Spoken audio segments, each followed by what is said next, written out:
So we're going to the second half of our session. We're going to start with the first of our headline acts. Can you all give a rapturous round of applause for Monika Radojevic? Woo!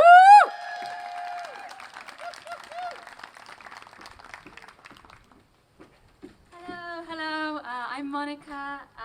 In 2019, I was the winner of the Murky Books New Writers Prize. I submitted a poem about DNA testing, and then from there I won a publishing contract. And this year, in May, my debut poetry collection, Teeth in the Back of My Neck, came out. It's thank you. It's at the Waterstones bookshop here, and after this, I'll pop over and sign if anybody wants to grab a copy. So I'm going to read two poems for you today, and I'll just very briefly explain the structure of the book before I do. So Teeth in the Back of My Neck is, well, it's about a lot of things, but primarily it's about womanhood, it's about grief, and it's about identity. I have mixed heritage, and that features a lot in the book, but it's split into two sections. You have the teeth and you have the neck. I'm going to read you one poem from the teeth, and I'm going to read you one poem from the neck. And the teeth is all about the external stuff, the hard stuff, the stuff that grips you at the back of the neck. And it's the stuff that pains you, that stresses you. It's the world that we live in. And then the neck is the internal. It's the impact of the external, and it's the feelings of grief or shame or pain. So I'm going to start with a poem about blood. This is a poem that I wrote because I was sitting one day thinking about how often blood features on TV and in the context that it features, and how we society will assign good or bad sort of tags to these different kinds of blood, but there's one kind of blood that isn't ever really given that screen time, and it's never really spoken about in a good way. It's always spoken about in a bad way or a shameful way. So this is the right kind of blood. The right kind of blood is odorless and never repugnant. It is the brave blood of the wounded soldier, or the guilty blood of the beheaded aristocrat, or the dutiful blood that coats a newborn. It carries pain and glory, but never shame, these rivers that run underneath our skin, written into histories created by men, curated for men, where women are so invisible it is as if they never existed.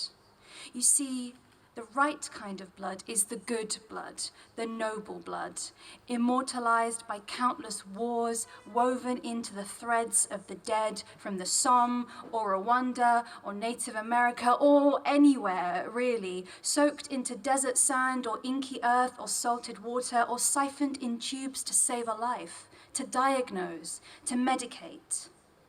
The right kind of blood is not the silky trails that curl down the shower drain as you dispassionately nudge the clumps with a pointed toe. It is not the rustic brown that dots the mattress, or the richness of the fresh red on your underwear that stares when you sit unaware on the toilet seat. It is never the glistening blood that lazily smears the inner thigh after two bodies have entangled, or the sudden angry burst, a sneeze that makes you jolt up from your seat in a panic. No, the right kind of blood is any kind of blood that comes from any kind of orifice, except the one between a woman's legs. Even gods forbid it on their sacred ground, lest the shame snake down our calves to crawl along and up sacrosanct walls, and the penny smell lingers in the purified air. No, you see, the right kind of blood can be female, virginal, for example, but never menstrual, never the soaked rag buried in secret dust, or the tampon string soaking through toilet paper. Any blood is the right kind of blood, as long as it doesn't carry the outrage of being from the lining of a woman. That kind of blood is the dirtiest, the most dangerous, the one with the most teeth. Bombs can fall and bullets can puncture, but still, this kind of blood dries dark in scarlet controversy. These poisons form the invisible noose that caresses a girl's neck to choke her before she can draw oxygen for fire. Allow me to fix this. The right kind of blood is the blood we shed as we walk around muted in our discomfort. It is the accidental smear on the chair and the taboo of the workplace, the secret shoving up the sleeve, the simultaneous relief and profound irritation, the kick to the back as we nail a grin to our faces. Now, some of you, not you, might feel that this kind of blood makes something in you curdle. Some of you might recoil at the way it draws nausea from the back of the throat. I have to admit, I kind of like how intensely your heaving disgust dominates you, creates within you a frailty unique to the monthly swing of menses. And that is how we know that the right kind of blood is vaginal, the most powerful blood of all.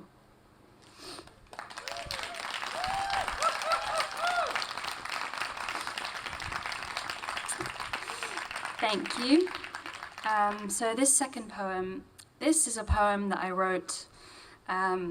It's very personal to me, but I think there's a universality there that maybe some of you will connect with. This is a poem about the fractures that can arise sometimes in family or with loved ones or with friends when your ideologies don't quite align. And for me, I come from a family where culturally feminism is not very well digested, and so there have been many fights, many heated discussions, and a lot of tension based on how I choose to live my life and my beliefs. So this is called If I Could. Our conversations are a game of chess, and I have never known the rules. Every single sentence is a challenge, a barbarism designed to slip under my skin and shimmy it off. So my composure circles the drain, and you tell me you cannot speak to me when I get like this. And if I could, I would flatten and stretch myself to become your mirror. But I am what you made me, my father's daughter, after all. You raised me to be headstrong and wear my beliefs like a crown.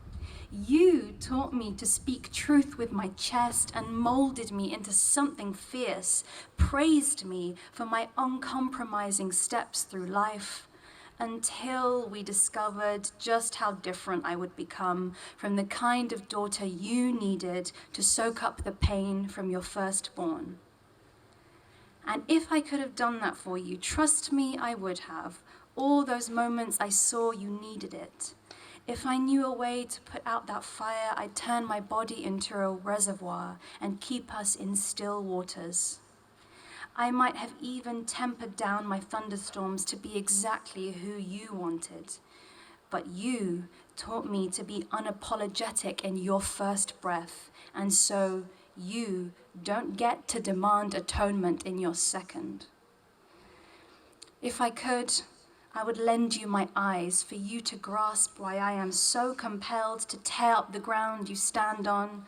Perhaps then our footsteps would align the way they did when I had to take extra steps to match your pace, when you were the sun and I revolved around you and you and you.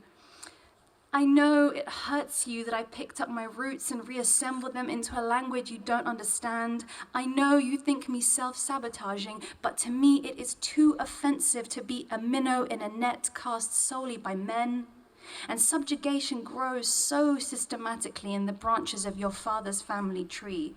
But you place such pride on the rebellion living in your blood until your blood picks up and rebels against you. But maybe I was born to push your membranes further.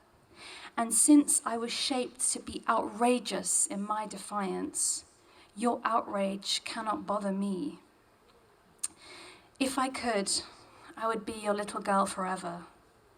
But you equipped me for battle the moment you taught me to cast my opinions in iron. And since you made me so unbending, I am no one's except my own. Thank you.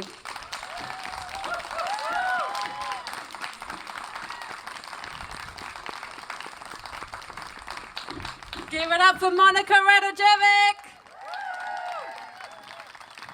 All right, next up, you have from 4 Brown Girls Who Write, it is Sunnah Khan. Woo!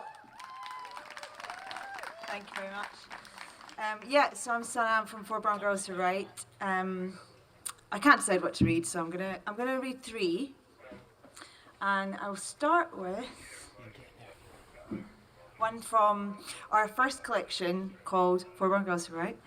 It's called All That Brownness, and it's a dedication to my nana, my grandmother, who has dementia, but actually, I don't know, I was reflecting a lot on, you know, what she gave up to come here. She came here in the 60s, she set up a shop, she brought up 7 daughters, and yeah, it's a reflection on her experiences and what would it have been to leave home, basically. It's called All That Brownness.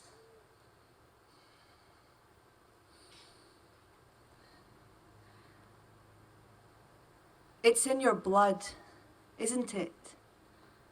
All that brownness. The way you roll your R's and make fans of your hands when you speak.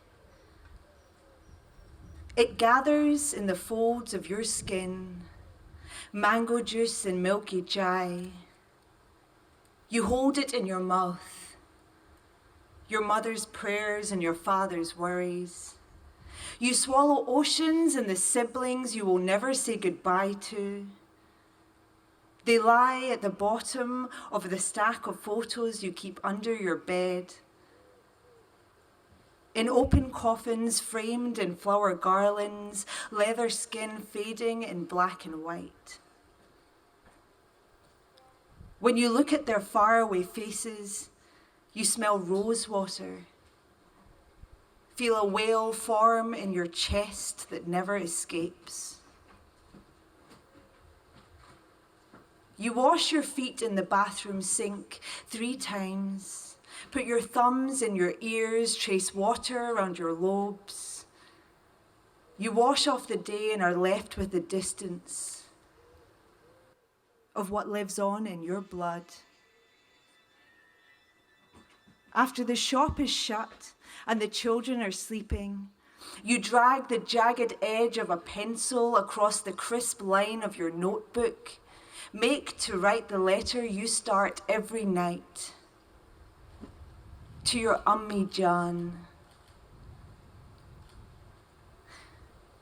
Tell her about the tar-covered roads, the sky that loves nothing more than clouds, the weight of the coat you wear all summer, the way rain bounces off pavements and soaks your salwar, and the people that walk with purpose, form lines and sit neatly on trains, tuck into themselves, never pushing, never touching. They wait to cross roads. They wait for you to finish before they speak. They wait always for permission.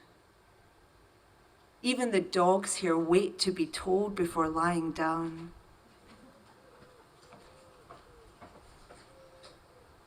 But instead of this, your thoughts go home to the saffron sun, to the dust that dances before it runs its fingers down the mountain, where the children with the kites sing songs, count stars, dream of flight. To the tips of your Maji's fingers touching flames, fearless skin burnt gold turning rotis on an open fire. To the push and pull of the bazaar, there you are, shoulders brushing, armpits sweating, cattle herding, fly swatting, ditch dodging, azan calling, everyone talking all at once, everything always all at once. The words you make to write fall down in tears. Draw root home that tastes of tamarind, dazzles blood red, emerald green, Mendi orange. Even without shoes on your feet, You always knew how to dress like a queen, to greet the sun in all your color.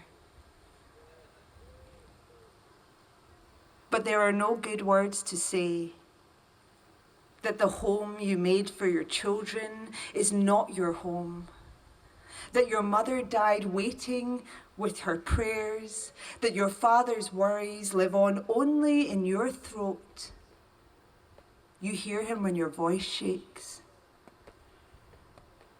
And when you have washed away the day and put the children to bed, you sit down to write all this. You sit down to write all this. You sit down to write. Thank you.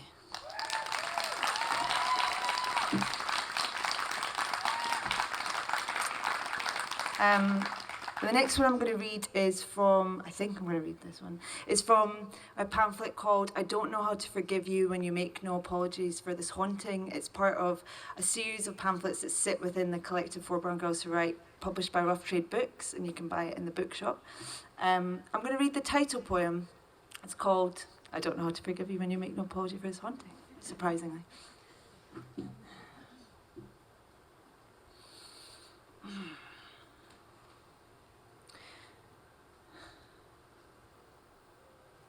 You pretend to be half dead. You drag your mother's dreams to the bottom of the ocean. You drag your mother to the bottom of the ocean by her hair. You leave her there. You yawn at the weight of things, stretch to find yourself floating on a sea of your own laughter. You do not drown. Drowning is for the willing. Drowning is for those that keep swimming in search of their horizon. I was the daughter of a ghost. I know what it is to kiss the shadow in the room on both cheeks, watch him peel like wallpaper, pop pills pace the street, weep more than he slept. But you are not a shadow or a ghost. You pretend to be half dead. You go limp at the thought of living as if living was an ugly storm. Your laugh is a shallow shore. It mocks the men who cast their hungry nets. I forget the last time I saw your eyes anchored firmly in your face. Thank you. I'm just going to finish with something I've written quite recently that I read yesterday, so apologies in advance if you've heard this already. But yeah, I was thinking a lot about boundaries and how the pandemic has kind of forced us into new boundaries and having to negotiate space externally, as well as it kind of made me start to reflect on my own boundaries and how I'm negotiating that space. So this is called Drawing Your Lover in the Dark.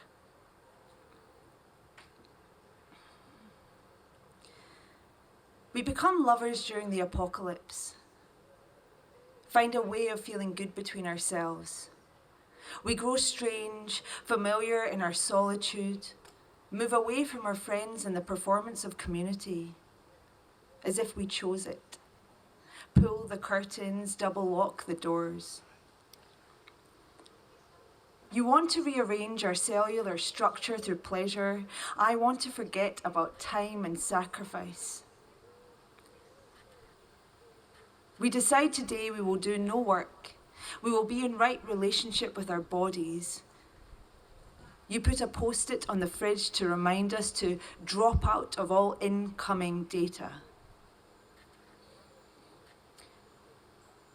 I put your grandfather's watch, car keys, my vibrator, our 2 phones and the laptop in the drawer under the bed. I slide into the hall cupboard and switch off the boiler. You put a towel over the microwave as if it is a distressed bird. We switch off all the lights in the apartment. The darkness feels like a foreign country. In bed last night, you told me it takes approximately 45 minutes to adjust. after all the blue light we've been consuming. We crawl to the heat of each other's bodies like infrared sensors. You claim the dome of my head an oracle, hold it in your lap. You want to draw me naked on the wall with charcoal. You are going to trace my body with one hand and draw me with the other. You tell me to stand, take off my clothes. I say, don't you think healing is so much more than what we do as lovers? You say, did you know the center of the universe is your navel plug?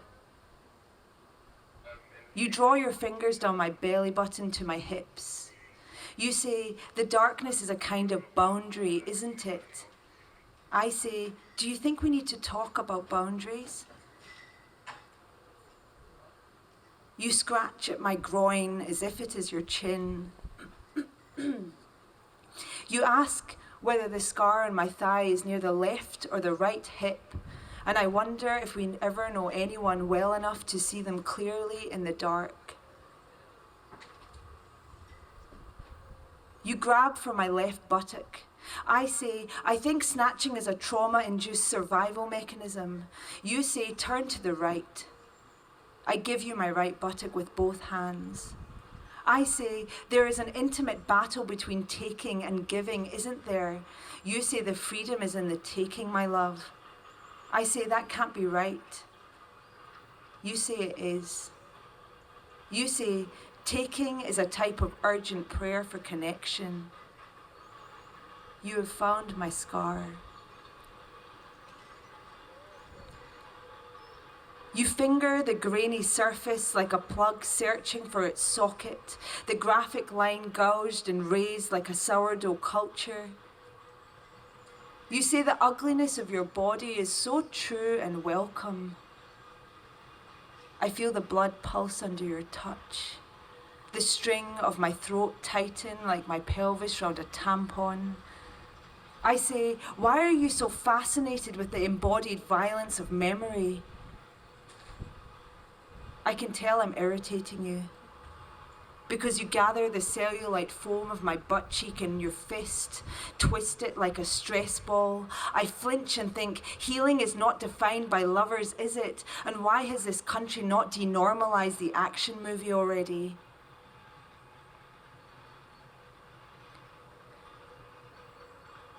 You tell me my scars are your favorite place to remember.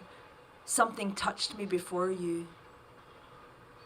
You draw between my legs, trace my inner edges, and I say, I think that's a strange thing to say considering what I've told you. And you say, babe, there's a war in your head. It's pillaging your frontal cortex. It's like an invasion in there. You push my legs wide, and I feel like an occupied territory, powerless at its borders. You tell me you are going to draw my anus now. You circle its barbed circumference. Say you can't feel it clearly. Force your thumb deep inside as if you are under strict instruction to break down every door. And I think about my navel plug, where it might be decaying now. And I wonder about the universe and how does this end?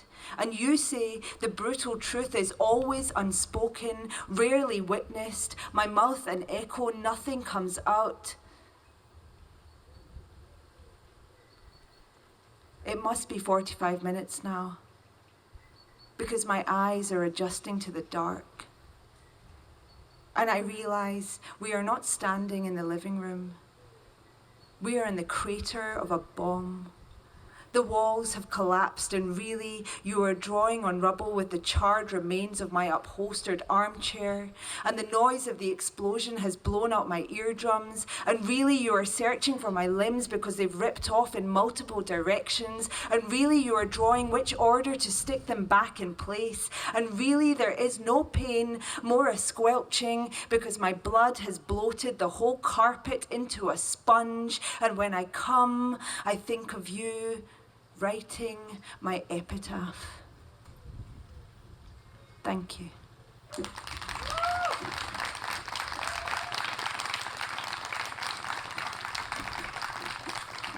Give it up for Sunnah Khan. Woo!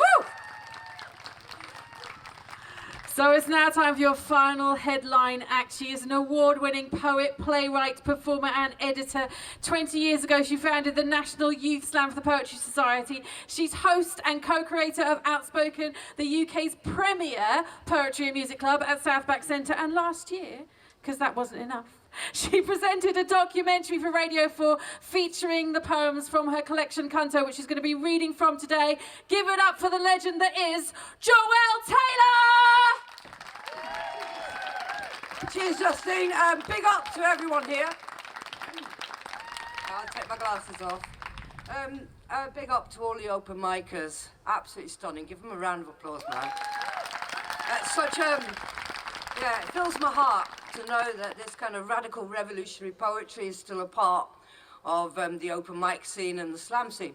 So like Justine said, I'm going to be reading from Canto and Othered Poems. This is a book, it's a series of cantos, but the word canto means to recount a personal story. It's a real word.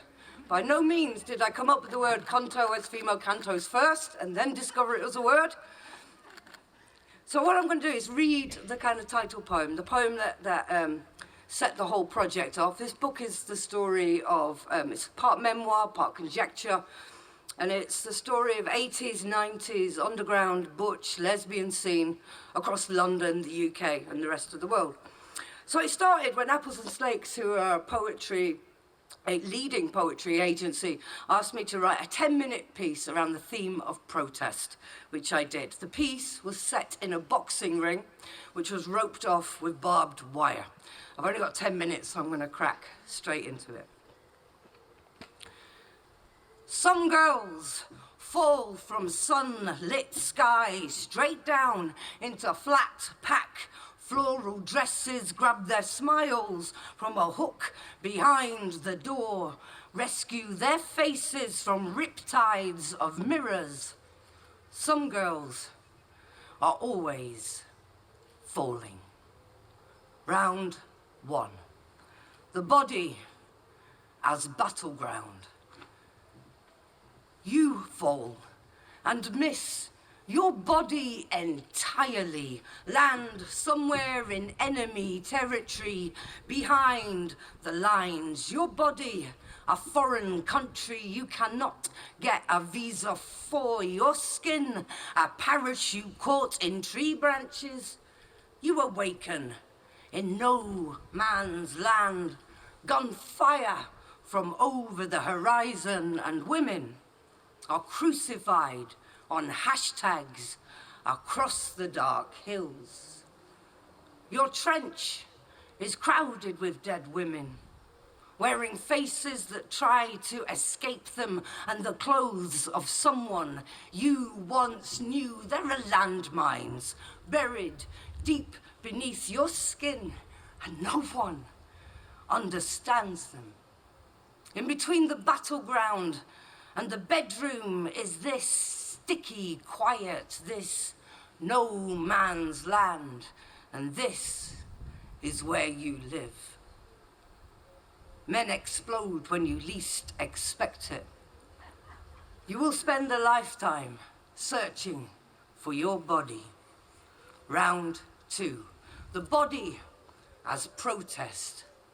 Born backwards, bright skin and wide back, rolling cigarettes and shirt sleeves, skyline chin, Levi 501s curled up to cuff, lip the same, white t-shirt so they can project themselves on you, tsunami quiff and black boots whose roots spread and tangle through the center of the earth.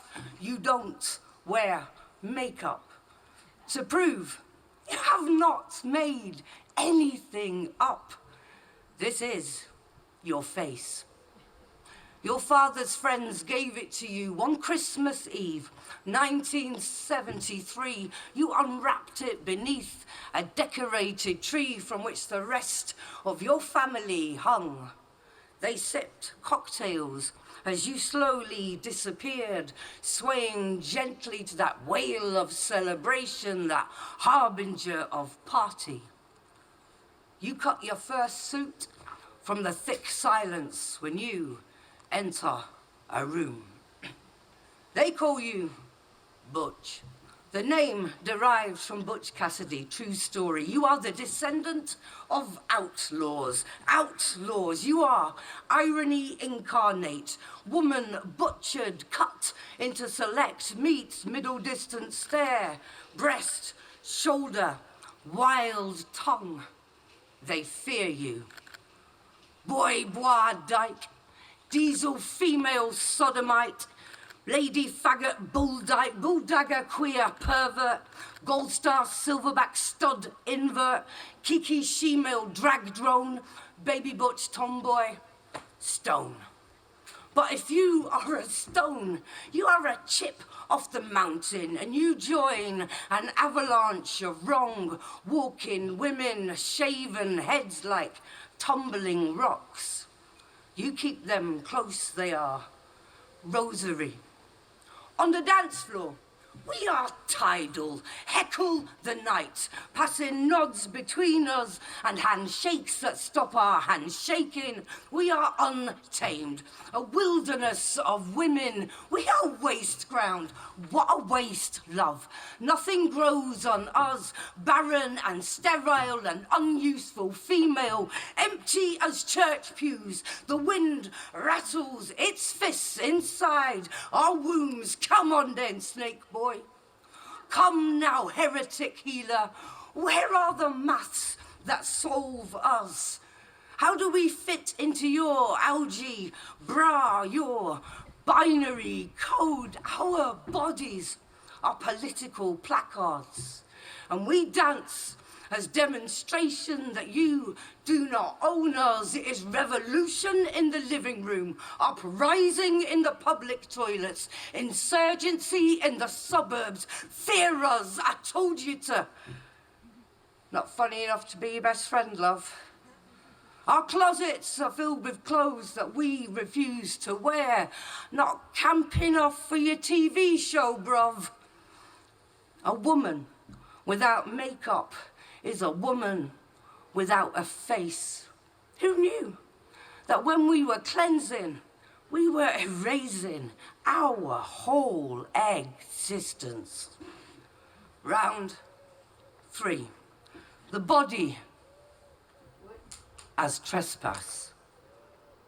Dyke, you are a trespasser in your own body. The landowners are men walking past you in the street. In Accrington, cars slow and words ejaculate from half-open windows.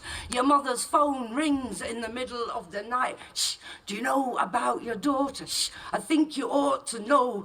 3 Pentecosts with Nazi insignia break into your home. God's an atheist who no longer believes in himself. And they unscrew the light bulb slowly, eyes fixed on the unmade-up girl, trembling defiance. They whisper a prayer for you to leave your family.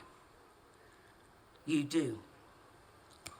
13, and a man pulls you over the back seat of a bus and stubs his kiss out on your cheek, slowly.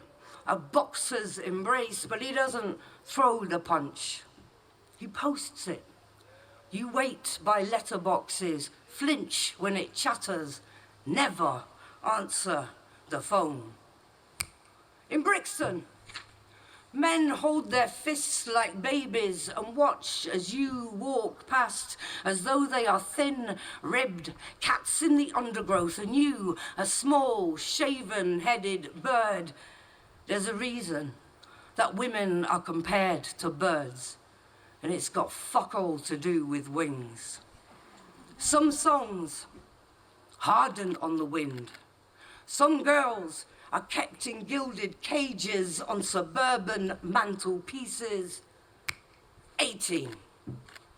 Out clubbing with the crew, a baby butch in the abattoir of beauty, the quiver and frantic, white girls with bindis, white boys with dreadlocks, saris and docks, We are the modern primitives, heritage worn like white flags, like cowardice.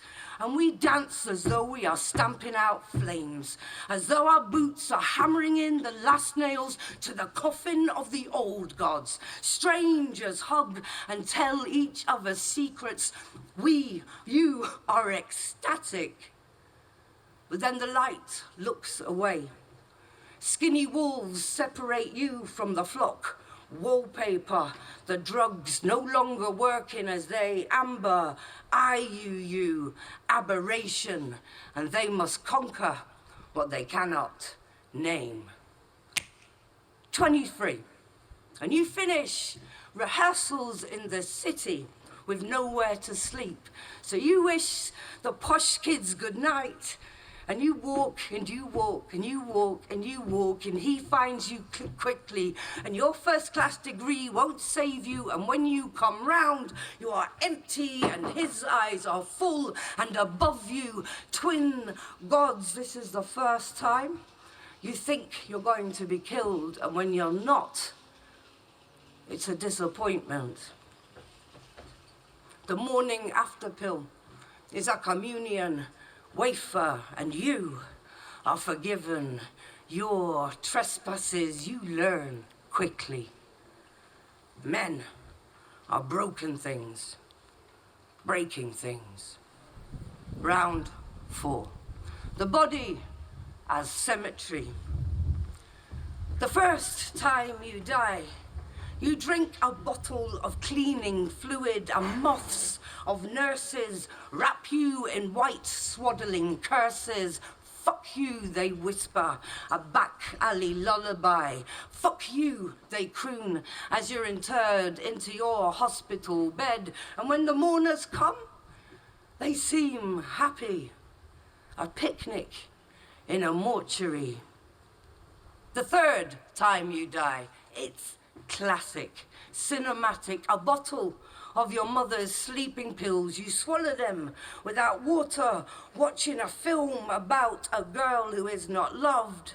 The film ends, the cinema empties, but no one notices the thin thing lying there with a mouth like an earthquake in a country no one can spell. They don't find you till morning, and when they do, you are packed off to the fat priests of psychiatry to apologize. You lie, and your smile is a torn cunt, a split. Round 5. The body as backroom. Each night, we have a lock-in, a meet at the back of my heart, smoking in circles, handing grins between us like pass the parcel, opening each layer of the smile until the pith is revealed. We are ferocious women, eating our children, our youth, stepping out of our skins and leaving them draped behind us like soiled wedding dresses falling into each other's mouths. This is love, furious love. We die slowly. Cigarettes stubbed against obsidian skies. A brain explodes into night butterflies. A car loses its grip on reality, suicides by the bouquet fill. Not one of my friends is allowed to live in her body unaccompanied. Always a landlord, always a lodger. Round 6. The body as haunted house. In sleep, my body is a haunted house. There are footsteps along fallopian corridors. The corridor is a rope strung above a mouth. I have been woken by blurred voices without bodies, quiet arguments in my basement. Once, I was possessed by a small girl who looked the same as me, who self-murdered on a Sunday while her parents were downstairs. Parents were downstairs hardwiring their hangovers, and Christmas tunes played in nooses. My heart is a church bell, and nobody visits, and God is a man with his hands in his pockets, watching. Round 7. Body as uprising. Oh, you bayonet boys, you truncheon rub. My face doesn't fit my face, but your fist does. Years from now, no one will remember how we fought, how each bruised knuckle was a white boy's head bent in prayer. No one will remember the love, how alike it is to rage, how screams made corporeal are rainbows, or how rainbows became corporate logos, or how we carved our epitaphs into a stone wall. No one will remember unpicking acronyms by candlelight, so I'll be in the back bar of heaven. Kaz will be getting a rounding. I'm releasing that laugh. Wild birds escaping her mouth, and none of this will matter. I'll be riding the ghost roads with Avi, bareback, knee clench on a Harley. I'll be stitching the skins with Sam Silver, and how did we ever get so old, friends, so silver-backed? I'll be walking the white lines with Tony. I'll be standing the streets with Dudzilly. Men will stare like open shaft mines. I'll be walking the white lines with Angel, tight mouth, antelope heart. I can't remember the names of all my dead friends, but they're here now. Our grief a leather jacket, our laughter static. As we fade to a sepia, the colour of blood mixed to water, disappearing down a plug hole, much like the meeting of our legs. Remember this. My whole life is a protest. Thanks very much. Thank you. Thank you. I'm going to take the book to Waterstones because I don't know if it's there. Thank you so much. And thank you, Justine. Give it up for Joelle Taylor. That was incredible. Oh, what a morning we have had. Give it up one more time for your open micers. Give it up for Monika Radojevic. Give it up for Sunnah. And give it up for Joelle Taylor! We have other stuff going on today still. There is the agent session going on the world stage. If, like me, you're heading down to the chapel to get self-partnered, I shall see you there. And then we're back on the main stage with Sally Army with awesome music at midday. Enjoy the rest of your Primadonna, and I will see you out there soon.